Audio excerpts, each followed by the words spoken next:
આવતીકાલે ભારે વરસાદ પડશે। કેન્દ્રીય હવામાન વિભાગની આગાહી મુજબ 23 થી 26 મે વચ્ચે ગુજરાતમાં અતિભારે વરસાદ પડવાની આગાહી। અરબી સમુદ્રમાં સર્જાયેલી સિસ્ટમ લો પ્રેશરમાં પરિવર્તિત થશે। લો પ્રેશર દરિયામાં ઉત્તર તરફ આગળ વધશે તો વળી આગામી 36 કલાકમાં ડિપ્રેશનમાં પરિવર્તિત થશે। અરબ સાગરમાં વાવાઝોડું બનવાની પ્રક્રિયા શરૂ। આગામી 12 કલાકમાં લો પ્રેશર સર્જાવાની સંભાવના। લો પ્રેશર દરિયામાં ઉત્તર તરફ આગળ વધશે। આગામી 36 કલાકમાં ડિપ્રેશનમાં બદલાશે। હવામાન વિભાગની આગાહી અનુસાર રાજ્યમાં 7 દિવસ સાર્વત્રિક વરસાદ રહેશે। 2 દિવસ સામાન્યથી ભારે વરસાદ રહેશે। આજે વાવાઝોડા અને ગાજવીજ સાથે વરસાદ રહેશે। રાજકોટ, અમરેલી, ભાવનગર, જૂનાગઢ, ગીર સોમનાથ, ભરૂચમાં વરસાદની આગાહી। સુરત, ડાંગ, તાપી, વલસાડ, દાદરાનગર હવેલીમાં ભારે પવન સાથે વરસાદ રહેશે।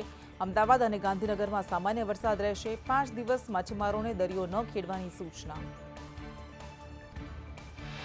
હવામાન નિષ્ણાંત પરેશ ગોસ્વામીની આગાહી અનુસાર ગુજરાત પર વાવાઝોડાનો ખતરો। અરબ સાગરમાં લો પ્રેશર બન્યું। લો પ્રેશર ઉત્તર પશ્ચિમ દિશામાં ગતિ કરી શકે।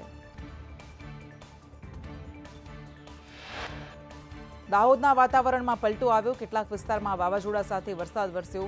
મીરાખેડી, રેટિયા, ડોકી વસ્તીમાં વરસાદ। જામકંડોળામાં નદીના પૂરમાં બળદ તણાયા। નદીમાં પૂર આવતા બળદગાડા સાથે ખેડૂત તણાયો। અમરેલીના વડિયામાં ધોધમાર વરસાદને પગલે ખેતરે જવાનો રસ્તો ધોવાયો। પીપળિયા ગામે ખેતરમાં જવાનો રસ્તો ધોવાયાનો વિડીયો વાયરલ। રસ્તા પર જાણે નદીના પૂર જોવાય તેવા દ્રશ્યો જોવા મળ્યા।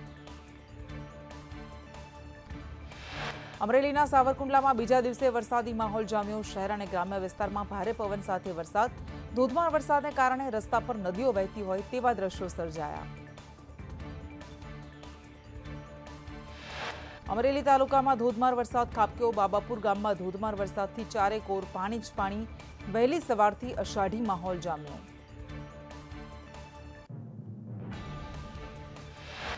જૂનાગઢના માળિયા હાટીનામાં ધોધમાર વરસાદ। અકાળા, કાળીમડા, દુધાળા, ધરમપુરમાં વરસાદ। ભારે પવન અને ગાજવીજ સાથે વરસાદ શરૂ। તલ, અડદ, મગ, કેરી સહિતના પાકને નુકસાન।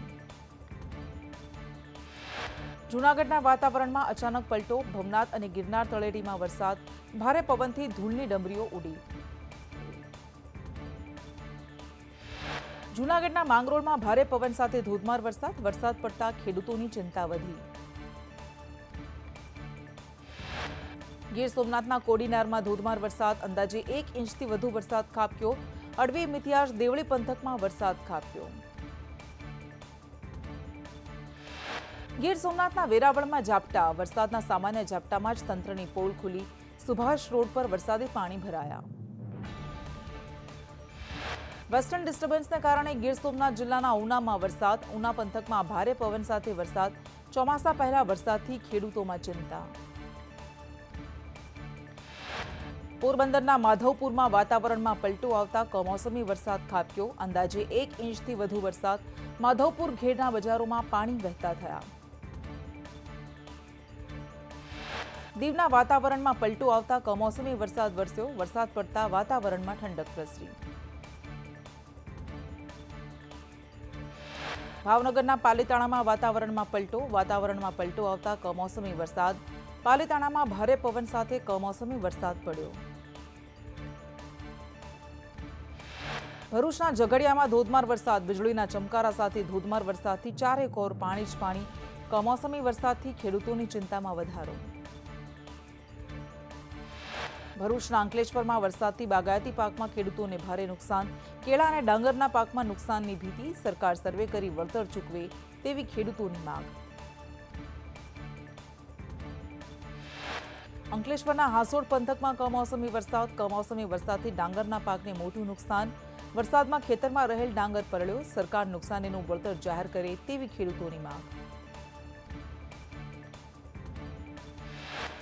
મહુવામાં કમોસમી વરસાદથી ખેડૂતોની હાલત કપોડી। યાર્ડમાં ખુલ્લામાં પડેલ લાલ ડુંગળી વરસાદમાં પલળી। અંદાજે 7,000 કરતાં વધુ લાલ ડુંગળીના થેલા પલળ્યા। સુરત શહેરમાં પવન સાથે ધોધમાર વરસાદ। વીજળીના કડાકા સાથે ધોધમાર વરસાદ। વહેલી સવારથી જ વરસાદની શરૂઆત। સુરત શહેરમાં ધોધમાર વરસાદથી શહેરના અનેક રોડ રસ્તા પાણી પાણી। મુરા ભાગલ 4 રસ્તા પર પાણી ભરાતા વાહન ચાલકોને હાલાકી। સુરત જિલ્લાના ઓલપાડ, કામરેજ, કીમ અને કોસંબામાં ગાજવીજ સાથે વરસાદ। કમોસમી વરસાદથી ખેડૂતોની હાલત કફોડી। ડાંગરની કાપણી સમયે વરસાદ થતા ખેડૂતો ચિંતામાં મુકાયા। સુરત જિલ્લામાં ધોધમાર વરસાદથી ખેડૂતો ચિંતામાં। માવઠાથી ડાંગરના પાકને નુકસાન। ડાંગરની કાપણી સમયે જ વરસાદ ખાબકતા ખેડૂતોને હાથમાં આવેલો કોળિયો છીનવાઈ ગયો। ઓલપાડમાં કમોસમી વરસાદ। 8 જેટલી મંડળીઓમાં ડાંગર માટે ખેડૂતોની ભીડ। ટ્રેક્ટર, ટ્રક મારફતે ડાંગર જમા કરાવવા લાંબી કતારો લાગી। કર્ણાટકમાં ઠેર ઠેર ધોધમાર વરસાદ। કાલબુર્ગી શહેરમાં રોડ રસ્તાઓ પાણી, જેને લઈને વાહન ચાલકોને પણ હાલાકી થઈ।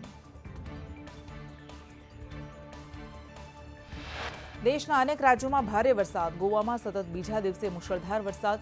ભારે વરસાદને કારણે શહેરના અનેક રસ્તાઓ જળબંબાકાર। ભારે વરસાદને કારણે ગોવામાં જનજીવન પ્રભાવિત। રસ્તાઓ પર પાણીનું પૂર આવ્યું। પાણી ભરાતા વાહન ચાલકોને હાલાકી।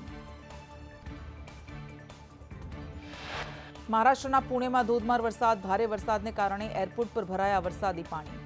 એરપોર્ટની અંદર પાર્કિંગ એરિયામાં પણ પાણી।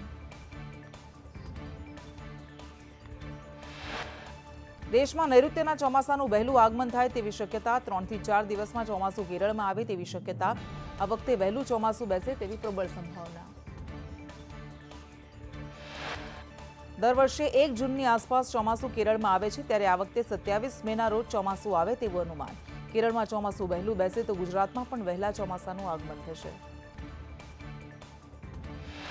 ચોમાસાની આગળ વધવાની ગતિ જોતા 27 મે કરતા વહેલું આવે તેવી સંભાવના। 27 મે પહેલા ચોમાસું આવશે તો વર્ષ 2009 પછીનું સૌથી વહેલું ચોમાસું હશે। અગાઉ 2009માં ચોમાસું 23 મેના રોજ કેરળ પહોંચ્યું હતું। અમદાવાદમાં mission clean Chandola demolition part 2માં બાકી રહેલા 15% કાચા પાકા બાંધકામને તોડી પાડવામાં આવ્યા। મસ્જિદ બાદ મંદિરનું પણ ડિમોલિશન કરવામાં આવ્યું। ગઈકાલે 85% જેટલી કામગીરી પૂર્ણ થઈ હતી। અમદાવાદના ચંડોળામાં પ્રોટેક્શન વોલ બનાવવાની કામગીરી કરાઈ। વોલની કામગીરી બાદ રેલિંગની કામગીરી શરૂ થશે। તળાવના ડેવલપમેન્ટની કામગીરી પણ શરૂ કરાશે। ચંડોળામાં ઘર વિહોણા લોકો માટે શેલ્ટર હોમમાં વ્યવસ્થા કરાઈ। જેમના મકાન તૂટ્યા તેમને ઈડબ્લ્યુએસ હેઠળ મકાન અપાશે। જેમના ઝૂંપડા તૂટ્યા તેવા ભારતીયોને જ મકાન મળશે। જામનગરના કાલાવડમાં ડિમોલિશનની કામગીરી હાથ ધરાઈ। નદીપટમાં વહીવટીતંત્રની 3 ટીમોએ ગેરકાયદે બાંધકામ તોડી પાડવાની કામગીરી શરૂ કરી। દ્વારકામાં સ્કાય કમ્ફર્ટ બીચ હોટલનું ડિમોલિશન કરાશે। હોટલ તાત્કાલિક બંધ કરી ડિમોલિશન કરવા આદેશ। હોટલની બાજુમાં રહેલ ગેરકાયદે બાંધકામ પણ દૂર કરાશે। ગુજરાતમાં સિંહોની સંખ્યા વધતા પીએમ મોદીએ અભિનંદન પાઠવ્યા। પીએમએ કહ્યું, પ્રોજેક્ટ લાયન હેઠળ થઈ રહેલા પ્રયાસો ગુજરાતમાં સિંહો માટે અનુકૂળ વાતાવરણ જ નહીં પરંતુ તેમના રક્ષણની પણ ખાતરી કરી રહ્યા છે, તે જોઈને આનંદ થાય છે। પીએમ મોદી 2 દિવસ ગુજરાત પ્રવાસે આવશે। ગાંધીનગર મહાત્મા મંદિરમાં 27મી મેના રોજ શહેરી વિકાસ વિભાગના કાર્યક્રમમાં ઉપસ્થિત રહેશે। PM Modi Ahmedabad Gandhinagar riverfront phase 3નું ખાતમુહૂર્ત કરશે। પીએમ મોદી 2 દિવસ ગુજરાતના પ્રવાસે આવશે। પીએમ મોદી વડોદરા અને અમદાવાદમાં રોડ શો કરશે। 26 મેના રોજ વડાપ્રધાન વડોદરામાં રોડ શો કરશે, જે બાદ દાહોદમાં કાર્યક્રમમાં હાજર રહેશે। દાહોદ બાદ વડાપ્રધાન મોદી કચ્છમાં કાર્યક્રમમાં હાજર રહેશે। કચ્છથી પરત ફરી અમદાવાદમાં રોડ શો યોજાશે। 27 મેના રોજ મહાત્મા મંદિરમાં શહેરી વિકાસ વિભાગના કાર્યક્રમમાં હાજર રહેશે। પીએમ મોદીની કચ્છ આવવાના હોવાથી તમામ તૈયારીઓને આખરી ઓપ અપાયો। ભુજમાં પીએમની જાહેર સભામાં 1 લાખ લોકો ઉપસ્થિત રહેશે।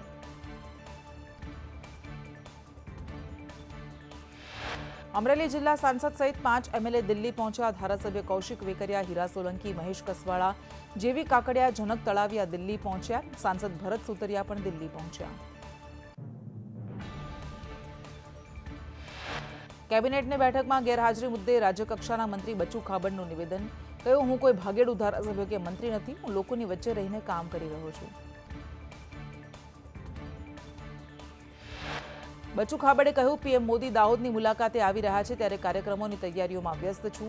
કાર્યકરો સાથે મુલાકાત કરી રહ્યો છું। મેં મારી રજા ચિઠ્ઠી મુખ્યમંત્રીને મોકલી છે। મનરેગા કૌભાંડ પર ઈસુદાન ગઢવીના ગંભીર આરોપ. ભાજપ કોંગ્રેસે 2-3 જિલ્લામાં મનરેગામાં મલાઈ ખાધી. સૌરાષ્ટ્ર કોંગ્રેસના એક મોટા નેતા પણ કૌભાંડમાં સામેલ. કોંગ્રેસના નેતાની કંપનીમાં બચુ ખાબડ પાર્ટનર. ઈસુદાન ગઢવીએ વધુમાં કહ્યું, બંને નેતાઓની કંપનીએ 2000 કરોડનું કૌભાંડ કર્યું.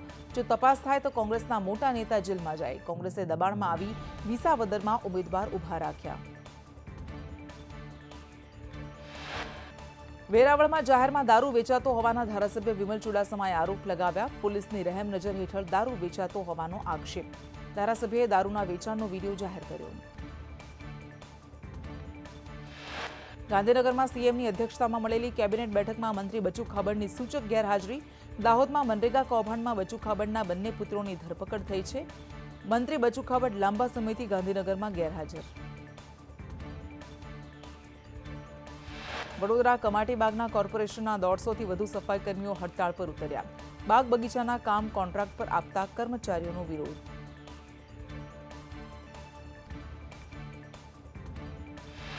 ભરૂચના આમોદમાં ઠેર ઠેર ગંદકીના સ્થાનિકના આક્ષેપ. મહિલાઓએ પાલિકાની કચેરી સામે સૂત્રોચ્ચાર કરી વિરોધ દર્શાવ્યો. સુરતના કે ડિવિઝન એસીપી બીએમ ચૌધરી બરતરફ. જાતિના દાખલા સંબંધી વિવાદમાં થયા બરતરફ. સરકારે બીએમ ચૌધરીને બરતરફ કર્યા.